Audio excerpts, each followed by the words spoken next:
Which index determines poverty line in India?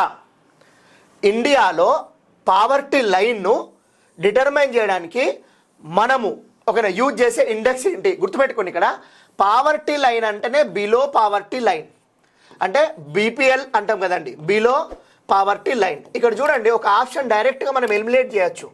ఎందుకంటే ఇక్కడ అడిగిందే పావర్టీ లైన్ డిసైడ్ చేసేదానికి ఏ పారామీటర్ యూజ్ చేస్తాం, ఏ ఇండెక్స్ యూజ్ చేస్తామని. ఇక్కడ చూడండి, బీపీఎల్ ఇండెక్స్ అన్నాడు. సో మనకు కొంచెం లాజిక్ ఉంటే దాన్ని మనం రిమూవ్ చేయొచ్చు. నెక్స్ట్ వచ్చేసి వరల్డ్ బ్యాంక్ ఫార్ములా. ఇది కూడా జస్ట్ మనల్ని కన్ఫ్యూజ్ చేయడానికి. ఏ formula? World Bank different issues మీద డిఫరెంట్ కమిటీ చేసింది, డిఫరెంట్ ఫార్ములాను ప్రొమల్గేట్ చేసింది. మరి ఏ ఫార్ములా? అక్కడ ఇవ్వాలి కదా, సంథింగ్ పావర్టీ అనేది ఎక్కడో ఇంక్లూడ్ అయి ఉండాలి కదా. సో ఇది రిమూవ్ చేసినాం. ఇంకా రెండు ఆప్షన్స్.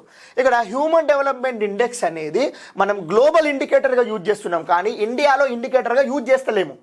గుర్తుపెట్టుకోండి, గ్లోబల్ ఇండికేటర్గా యూజ్ చేస్తున్నాము కానీ ఇండియాలో ఇండికేటర్గా యూజ్ చేస్తున్నాం. So answer is Tendulkar formula. అంటే ఇండియాలో పావర్టీ పర్సంటేజ్ పీపుల్ని డిటర్మైన్ చేయడానికి ఒక కమిటీ వేసిల్లు, ఆ కమిటీ టెండూల్కర్ కమిటీ. ఆ టెండూల్కర్ కమిటీ ఒక ఫార్ములా ఇస్తే ఆ ఫార్ములాను మనము ఇండియాలో పావర్టీ లైన్ డిటర్మైన్ చేయడానికి ఇండెక్స్గా వాడుతున్నాం.